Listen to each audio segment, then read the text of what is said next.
Hello students, today's sum T.S. Grewal question number 13.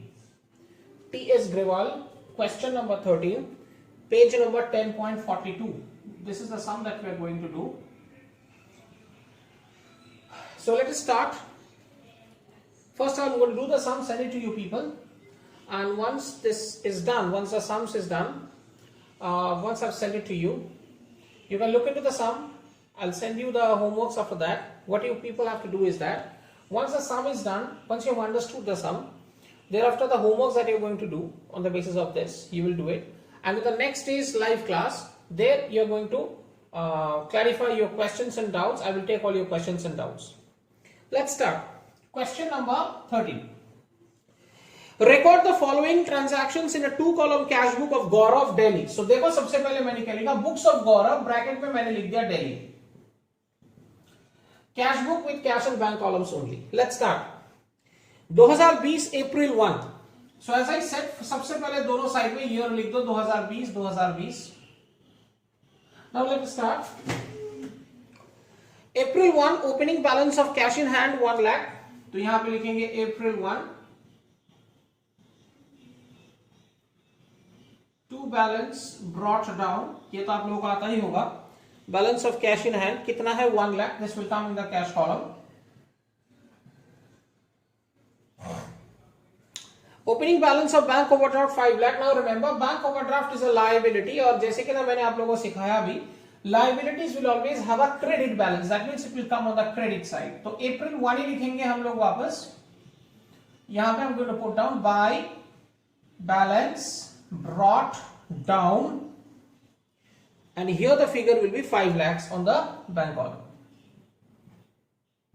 The first entry is over. Now let us see. इसके बाद क्या लिखा है? Sold goods. Well, it's very simple. April 2nd में sold goods 3,48,000. Many of you may have this question in mind कि अरे sir sold goods है, ये तो बोला नहीं है कैश में है ना बाकी में है, लेकिन मैंने तो आप लोगों को सिखाया था. यहाँ पे देखो sold goods है. Now sold goods किसको? Is it mentioned किसे sold goods है? No. If it is not mentioned, then it is always a cash transaction. तो obviously जब आपने कैश में बेचा, जर्नल क्या हो रहा है? Cash account debited to sales account. So keeping this in mind that this is a sales by cash, तो आपका जर्नल क्या हो रहा है? Cash account debited to sales. तो यहाँ पे हो जाएगा पैसा आ रहा है आपका, पैसा आने से डेबिट साइड में होगा. तो कैश बुक का डेबिट साइड में आपका जर्नल का कौन सा एंट्री जाएगा? क्रेडिट वाला एंट्री. तो यहां पे हो जाएगा to sales account. And let's see what is the amount. Sold goods 3,48,000 in the cash column. Next, sold goods against check and paid into bank the same day. Now this is interesting. 3 तारीख को आपने cell किया सामान, you sold goods, you received the check and on the same day आपने bank में जमा किया. Same day जमा हुआ है बैंक में. This is important. तो मोमेंट आप लोग बैंक में जमा कर दिया तो ये आपका bank account debited to sales account हो जाएगा. To sales account. तो यहां पर डाल देते हैं, ये ऊपर वाला तो April 2 है और ये हो जाएगा April 3. 3,36,000 बैंक कॉलम है. नेक्स्ट 5 तारीख का एंट्री देखें. Sold goods to Reema, payment received by cheque. Now यहां पे एक इंपॉर्टेंट चीज है. 5 तारीख में लिखा है you sold goods to Reema, payment received by cheque 1 lakh. Understand, 5 तारीख को आपको चेक मिला है ना. इस जगह पे ही मैंने पहले भी समझाया था, फिर से मैं समझा रहा हूं. 5 तारीख को you just receive the cheque, but please check anywhere, नीचे कहीं पे भी is it at all mention कि ये चेक बैंक में कब गया? Just check. नीचे एक बार पढ़ के देखो क्वेश्चन में कि रीमा का चेक बैंक में कब गया. देखो 6 तारीख में देखो एक चीज नोटिस करो, Ram paid by cheque, discount allowed, और उसके नीचे लिखा है Reema's cheque deposited in bank. मतलब 5 तारीख को जो आपको चेक मिला था वो चेक आपका बैंक में कब गया? वो चेक आपका बैंक में 6 को गया. यानी 5 तारीख में चेक आपका कहां है? In hand. तो उसके लिए मैंने आपको सिखाया था there must be a note, means it will not be recorded in the cash book. Again I repeat, if the check received is not deposited into bank on the same day, then on the day of receipt of the check there is no record of it in the cash book, means it will not be recorded in the cash book. The check, the day when the check is deposited into bank, on that day you are going to record the amount of the check in the cash book. तो 5 तारीख को check मिला, 6 तारीख को यह bank में गया, तो 6 तारीख को यह रिकॉर्ड होगा. Please understand this carefully. तो हम लोग 5 तारीख को तो रिकॉर्ड नहीं करेंगे, उसका जो जर्नल होगा, that journal has to be shown separately after the completion of your cash book. तो 5 तारीख की एंट्री फिलहाल छोड़ देते हैं, कैश बुक में रिकॉर्ड नहीं करते हैं. नेक्स्ट 6 को क्या लिखा, Ram paid by cheque 78,000, discount allowed 2,000. Simple है. अप्रैल 6 को तो राम ने चेक में पे किया, राम ने चेक में पे किया, तो आपको फिर चेक मिला. यहां पे भी देखो राम पेड बाय चेक, यहां पे राम तो थर्ड पार्टी है, राम ने चेक पे किया, यानी you receive the cheque again how much, 78,000 का. अब वापस देखो, ये चेक बैंक में बाद में गया ना, कुछ बोला हुआ नहीं है. Let's see, we need to understand this. नीचे कहीं पे भी राम के बारे में कुछ मेंशन ही नहीं है. This is something interesting. 6 तारीख को राम पेड बाय चेक, मैंने राम पे किया, मैंने आपको चेक मिला ना. उसके बाद रीड द एंटायर सम, कहीं पे भी ये मेंशन ही नहीं है कि राम का चेक बैंक में कब डिपॉजिट हुआ. So in that case now we will assume in the case of Ram कि the cheque got deposited into bank on the same day. तो मेरा जर्नल एंट्री यहां पे हो जाएगा, bank account debited to Ram account.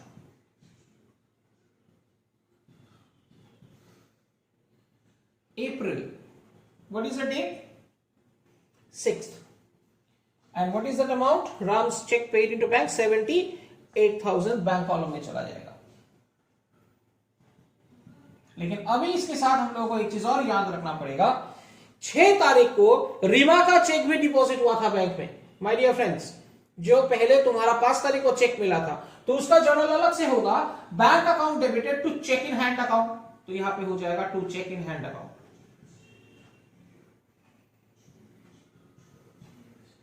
And what is that amount? Rima's check deposited into bank 70. Sorry, what was that amount of 5th? The amount was 1 lakh. तो ये 1 lakh bank column में घुस जाएगा. अब यहां पे April 6, ये भी April 6 डाल देंगे. Next, bought goods from Rahul, paid him by check 44,800. Fantastic. तो ये तो बाई साइड में जाएगा बाय परचेजेस अकाउंट, क्योंकि आपने चेक में खरीदा और फिर आपका पेमेंट भी हो चुका है.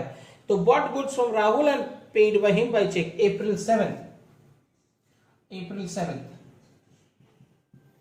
Let's see the value, 44,800 in the bank column.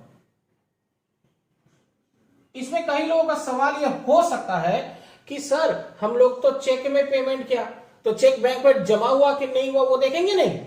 इसका जवाब है कि पेमेंट के टाइम पे अगर आप चेक में पेमेंट करते हो तो हम उसको पेमेंट ही अज्यूम करेंगे और उसका payment side of the cash book में हम लोग रिकॉर्ड करेंगे. ये खाली रिसिप्ट का टाइम पे देखा जाता है कि चेक मिला और बैंक में जमा हुआ कब. अगर सेम डे हो जाता है तो कैश बुक में आराम से रिकॉर्ड करो, लेकिन अगर सेम डे रिकॉर्ड नहीं होगा तो उस डेट में, जिस डेट में चेक मिला उस डेट में कैश बुक में रिकॉर्ड नहीं होगा. वो उसी डेट में रिकॉर्ड होगा जिस डेट में बैंक में डिपॉजिट हुआ है. जैसे ये चेक इन हैंड वाला केस था, 5 तारीख को चेक मिला था, तो 5 तारीख में देखो कैश बुक में कोई रिकॉर्ड नहीं है, वो रिकॉर्ड नीचे जाएगा आउटसाइड द कैश बुक. और 6 तारीख में जब ये चेक बैंक में गया, देखो मैंने 6 तारीख में रिकॉर्ड किया है, bank account debited to cheque in hand account. तो ये 7 तारीख तक हम लोग का हो गया है. फिर यहां पे लिखा सैलरीज पेड बाय चेक 2,20,000. ये तो सिंपल है, 7 तारीख का एंट्री हो गया, April 7th by salary account. तो यहां पे अमाउंट क्या बैठेगा, सैलरी अकाउंट 2,20,000. तो let's write down bank column में 2,20,000. नेक्स्ट, इसके बाद डिपॉजिटेड इन बैंक. वेल, अब ये क्या है डिपॉजिटेड इनटू बैंक. तो डिपॉजिटेड इन बैंक का जर्नल क्या हो रहा है, आप खुद ही बहुत बताओ कि bank account debited to cash account. Bank में आपने पैसा जमा किया तो कैश से निकल के बैंक में गया, ये एक तरह से कॉन्ट्रा एंट्री है. यहां पे हो जाएगा बाय बैंक अकाउंट और यहां पे हो जाएगा टू कैश अकाउंट. तो यहां पे कौन सा वाला डालेंगे, लेजर फोलियो में सी वर्ड को यूज करेंगे। तो यहां पे bank account debited to cash, bank debit हुआ तो कैश बुक में क्रेडिट में जाएगा, यहां पे डेबिट साइड डेबिट में टू कैश अकाउंट होगा। Now what is the date? 10th of April and the amount is 3 lakh. April 10 यहां पे टू कैश बोल के बैंक कॉलम में 3 लाख और बाय बैंक बोल के कैश कॉलम में 3 lakh. Next, after April 10th क्या होगा देखो। Received a check from Suresh and paid into bank. Well, वही चीज है, received a check from Suresh and paid into bank, माने चेक मिला और बैंक में चला गया, तो April 11 का एंट्री होगा। टू सुरेश अकाउंट, और कितने वैल्यू का चेक था ये? 1,28,500 का, तो ये चेक बैंक में जमा हो गया। नाउ यहां पे बच्चे लोग देखना, डिस्काउंट अलाउड है। डिस्काउंट अलाउड का कॉलम जब भरा नहीं तो डिस्काउंट अलाउड का कोई भी रिकॉर्ड इस कैश बुक में नहीं आएगा। नेक्स्ट, फिर 15 तारीख को receive from R Kumar a cheque for settlement of his account of ₹1,95,000। Understand what they have said. R Kumar से चेक मिला इन फुल सेटलमेंट ऑफ 1,95,000, 1,87,500, मतलब आर कुमार से चेक मिला इन फाइनल सेटलमेंट, मतलब आर कुमार से मिलना चाहिए था कितना? 1,95,000, लेकिन फाइनल पेमेंट आर कुमार ने मुझे 1,87,500 किया है, मतलब the remaining amount is your discount. तो डिस्काउंट का तो कॉलम नहीं है तो नहीं आएगा, तो क्या होगा? Bank account debit, discount allowed account debit to R Kumar account, तो पैसा आ रहा है तो क्रेडिट वाला entry of the journal will come on the debit side to R Kumar account, और बैंक कॉलम में बैठेगा 1,87,500। What is that? April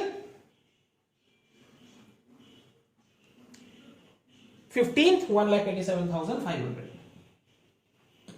हो गया। Next, paid wages in cash 30,000, तो सिंपल April 18 को एंट्री होगा by wages account, 30,000 cash column में बैठेगा।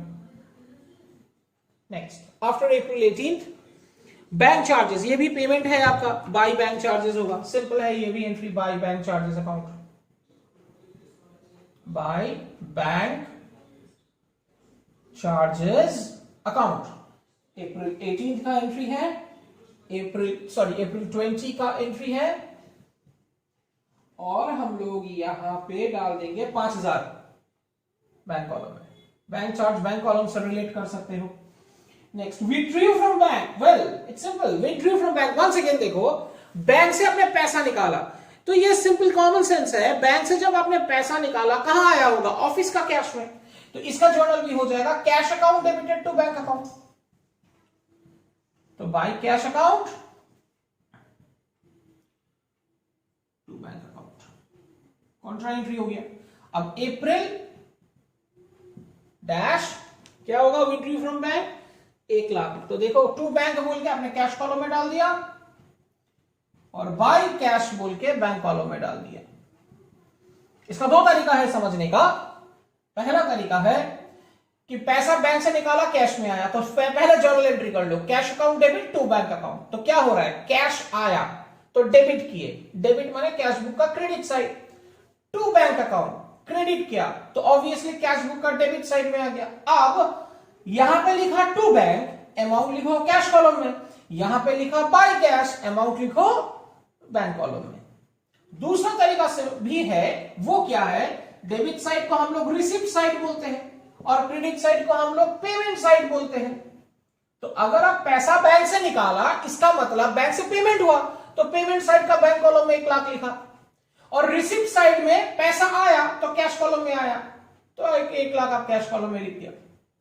तो ये हो गया आपका विथड्रू फ्रॉम बैंक का एंट्री, अप्रैल का 22 तारीख, यहां पे भी अप्रैल का 22 तारीख। इसके बाद withdrew from bank for personal use, हाँ बैंक से आपने पैसा निकाला, it is a personal use, इस बार भी बैंक से निकला लेकिन पर्सनल यूज। पर्सनल यूज का मतलब है आपने पैसा तो बैंक से निकाला है लेकिन ऑफिस में नहीं लेके आया, घर में लेके चला गया, मतलब ये तो पर्सनल एक्सपेंस है। पर्सनल एक्सपेंस कॉन्ट्रा एंट्री नहीं हो सकता है। कॉन्ट्रा एंट्री कब होता है? दोनों साइड में कब एंट्री होता है? जब बैंक से पैसा निकाला कैश में आया, या कैश से निकाल के बैंक में डाला। लेकिन इस केस में देखो, withdrew from bank for personal use, मैंने अपने बिजनेस के कारण के लिए पैसा नहीं निकाला, तो आपका जर्नल क्या हो गया? Drawings account debit to bank account, क्योंकि बैंक से पैसा निकला तो ये पेमेंट है। तो वापस अप्रैल का 22 तारीख लिखो, बाय ड्रॉइंग्स अकाउंट। इसके बाद बाय ड्रॉइंग्स अकाउंट लिख के अमाउंट लिख दो 1,20,000 बैंक कॉलम में। हो गया? अच्छा, ये अकाउंट मेरा थोड़ा बच्चा जैसा हो गया है, इसको थोड़ा सा एक लाइन पे लिखना चालू करो, अकाउंट अकाउंट अकाउंट अकाउंट, ऐसे। ओके, अप्रैल 22 एंट्री हो गया। Next, paid electricity bill by cheque 25 तारीख April 25 by electricity bill account. तो electricity bill account 31,500 bank column में डाल दो। नेक्स्ट, तो आफ्टर दिस अप्रैल 25 को ही देखो, issued a cheque to Sudha as advance for purchase of house for Gaurav. तो गौरव के लिए एक घर खरीदा गया है और इसके लिए गौरव ने सुधा को पेमेंट किया। तो सिंपल बात है, अप्रैल 25 में ये पेमेंट है बाय। अब सवाल है बाय में क्या जाएगा? ना अंडरस्टैंड हो भैया, तुमने सुधा को पेमेंट किया चेक में for purchase of house for Gaurav, माने सुधा का घर यहां पे खरीदा जाएगा ना। यहां पे हाउस वर्ड को यूज किया है, तो this can be considered as a personal expense, और इसके लिए तुमने बिजनेस का पैसा यूज किया, तो ये हो जाएगा drawings account debited to bank account. तो बाय ड्रॉइंग्स अकाउंट, और यहां पे वैल्यू ऑफ द चेक जो कि ना मेरे लिए है यहां पे 2 लाख रुपया। हो गया, वी आर ऑलमोस्ट डन। इसके बाद अप्रैल 25 के बाद 30 को bank collected interest received on investment. तो सिंपल है, April 30 to interest received account. भैया इंटरेस्ट मिला बैंक से, तो जर्नल क्या हो रहा है? Bank account debited to interest received account. तो इंटरेस्ट मिल गया, अमाउंट बैंक कॉलम में बिठा दो 15,000, खत्म। अभी बैलेंसिंग का मैंने सिखाया था, जिस साइड का टोटल सबसे मैक्सिमम है उसी साइड से एक लाइन छोड़ के ऑन रिकॉर्ड समझो, जिस साइड में मैक्सिमम टोटल से, यू कैन सी इस साइड में मैक्सिमम टोटल से, क्रेडिट साइड से, इस साइड से एक लाइन छोड़ के दोनों साइड में ये टोटल कॉलम डाल दो, टोटल कॉलम डाल दो। अब इसको बैलेंस आउट करो। तो पहले इसका बैलेंस कर लेते हैं, डेबिट साइड का बैलेंस कर लेते हैं। तो डेबिट साइड का हो गया 1 लाख, 2 लाख, 2 5 3 5,48,000, 5,48,000।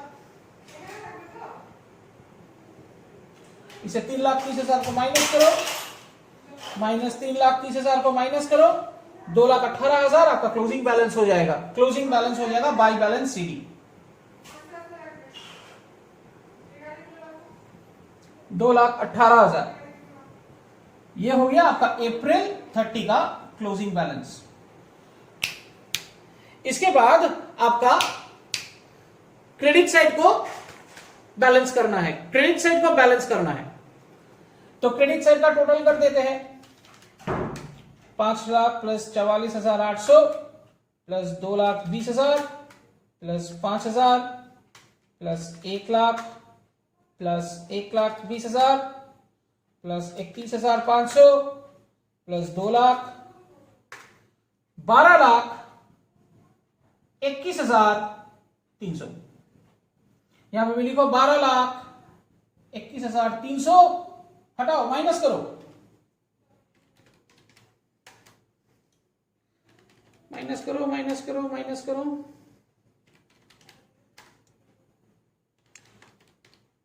1,28,500, 1,87,500 और 15,000। चलो 76,300 आ गया। लिखो 2 बैलेंस कैरेट डाउन April 30। तो ये नेक्स्ट मंथ का ओपनिंग बैलेंस होगा, दैट इज अप्रैल के बाद मई आ रहा है, तो May 1 by balance brought down 76,300, ये बैंक कॉलम में बैठ जाएगा और ये इधर आ जाएगा May 1 to balance brought down 2,18,000। Would request all of you to look into this video very carefully. We have done the sum. ये वीडियो बहुत इंपॉर्टेंट होगा, इसमें कहीं भी कोई भी क्वेश्चंस है, डाउट्स है, you are always free to ask me, you can call me up, you can also do that, it's up to you people, but ये क्वेश्चन इंपॉर्टेंट है, इसको मैंने समझा दिया है। Yes, next day in the live class जब हम लोग नॉर्मल क्लास रूटीन में जाएंगे, वहां पे you can ask me questions on this and get your doubts clear. Thank you.